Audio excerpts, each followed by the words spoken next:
Welcome to Keep What You Earn, your judgment and jargon-free zone for entrepreneurs of all levels.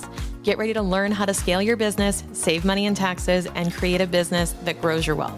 If it feels like the financial side of business is like eating your vegetables, well then think of this podcast as the ranch dressing to make the process a little more enjoyable. My name is Shannon Weinstein. I'm a CPA and business owner on a mission to simplify money and empower others through knowledge. I hope this episode inspires you to take action, but remember that the information we share is for educational purposes only and is not individual tax advice. Now that we got that out of the way, let's start the show.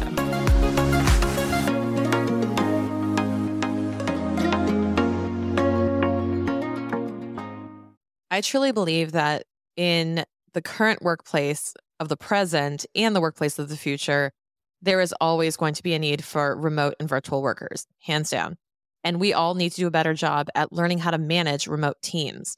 It's so important.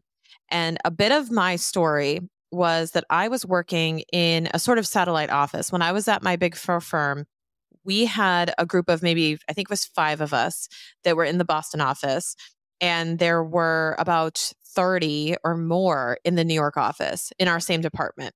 We were like this lonely island, only 4 hours away, but we were this lonely island in our department that was kind of, I'll admit it, kind of forgotten. We got put on all the travel projects because we weren't in the office with the leadership team. We were, the lunch and learns were being hosted in the New York office. We had lunch and learns, right? Where we had to go to the cafeteria, buy our own lunch in Boston, and then dial into a room full of people snacking on pizza that they provided to everyone in the room in New York. And while I understand the effort behind that, you have to imagine how that feels. And I understand that it's easy to forget because it's not front of mind because we're not there. But it feels kind of shitty when you feel like an afterthought and you feel like, well, I'm not really part of the team. I'm just a remote worker who happens to sit somewhere else. That because I chose to live in my city of choice, I'm somehow at a disadvantage. So I'm sharing that story to convey that even though this was 10 years ago, people still feel this way and people still act this way in the office. So you have to be really mindful of your remote workers. And this is part of what caused such a disconnection, part of what caused me to want to leave, part of what, disengaged me from my colleagues and made me feel like I was, either lesser than or just different and outcast. It really does contribute to culture. It really does. So I'm going to share some tips with you today on how to remedy that and how to better manage your remote teams. So one paramount thing I've seen is, and this is going to be, by the way, a very clear thread through all of my advice, which is clear communication. That is paramount. You have to emphasize how open communication and remote teams is essential. You have to talk about the different communication tools that you have, right? So, for example, little things go a long way. I'm going to share a lot of little examples of what you should be doing that can go a really long way for your remote employees and workers. So number one is having some type of way for them to get in touch with you that is really quick and easy. So like we use Slack, for example, for like the spot decisions and the quick little chats. I personally love voice notes because it gives you a little bit more personality and inflection. So I love communicating via voice note. The other thing that we do is when we were at different companies during the pandemic, when I was working for my company at the time, everything was on Teams. And I would actually intentionally do a video call with the person over an IM or over an email. I would say, hey, are you free to chat? And then I would try to shoot them a video on Teams to chat with them. And while not everyone appreciates that, pre 10 a.m., I understand that. It really does cultivate some type of relationship when the person says, I'd like to see you. Like, I really don't give a crap what you look like. I just want to chat with you and be able to see your face and emote and actually connect with another human. So figure out what works best for you.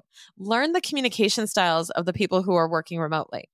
And I'm going to go ahead and say it that they don't necessarily have to completely adapt to your way of communicating. I think you have to be mindful of how they best work and they best communicate.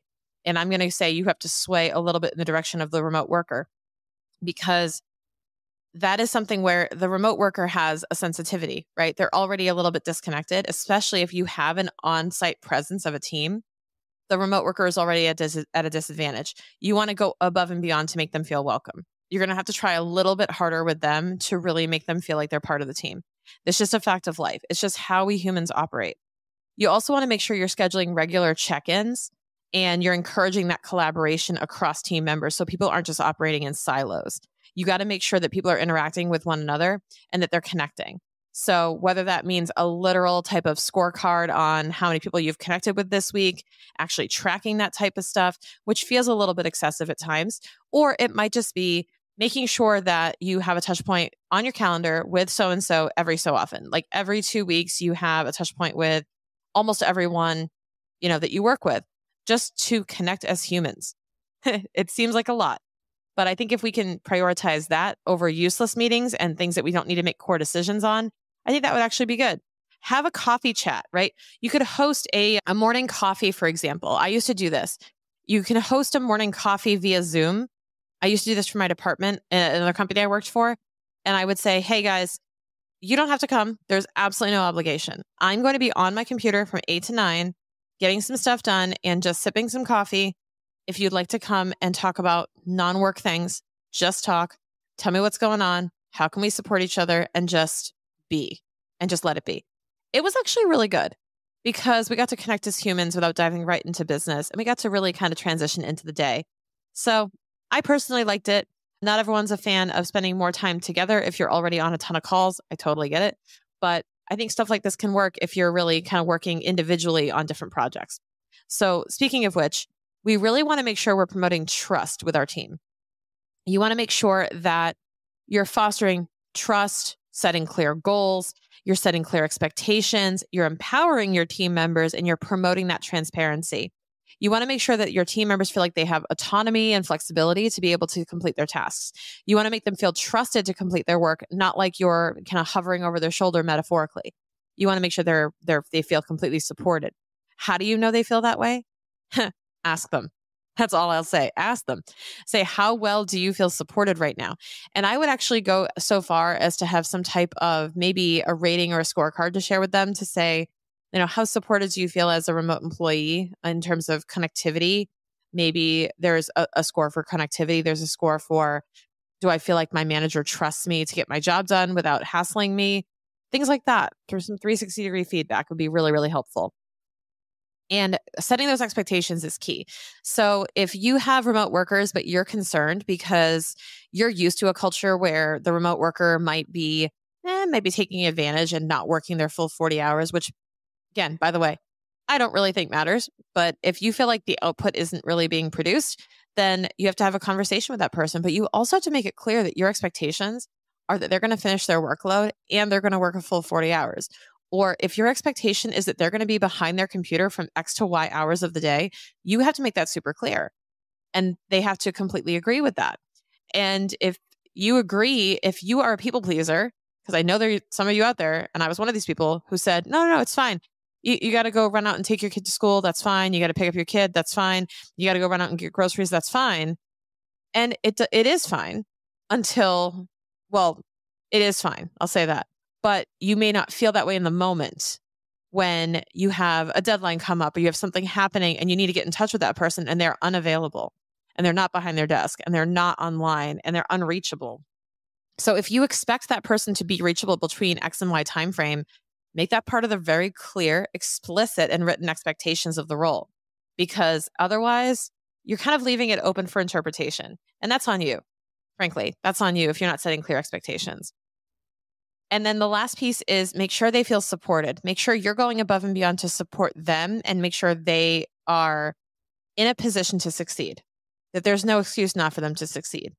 And what I mean by that is making them feel like they can come to you if they have questions, making sure that they have a direct line to you, a connection to you, and that they're able to be honest with you, that they'll be able to show up authentically and to be honest if they feel like they can't complete a project on time or if they're uncomfortable with something. You want to establish that line of communication and make sure they know that they are fully supported by working with you.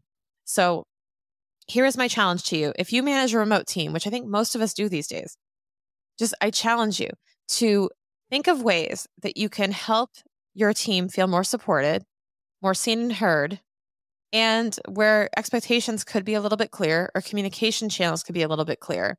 make sure you're slimming it down to maybe a few communication channels or one communication channel of preference, right?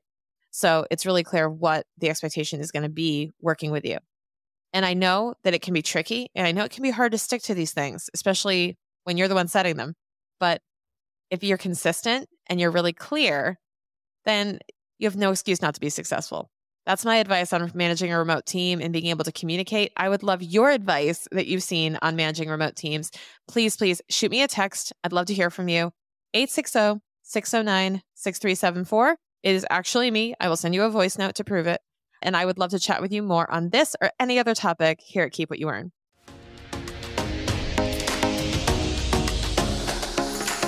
If you're a business owner who's been listening to this show, but you want a little bit more personalized advice and you want to pick my brain on your business and get your own financial strategy in place, well, I'm excited to announce that I'm now offering CFO Power Sessions for business owners who want help translating what their numbers are trying to tell them, but don't necessarily want the support of an ongoing fractional CFO.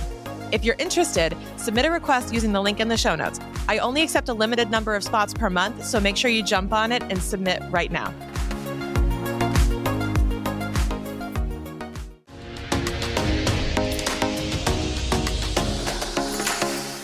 Thank you so much for listening. If you enjoyed this episode, please leave a rating and review on your podcast platform. This small action goes a long way for podcasters to get our message heard by more business owners just like you. Be sure to check out the show notes for links to information about our guests and ways to get in touch with me. We'll see you on the next episode.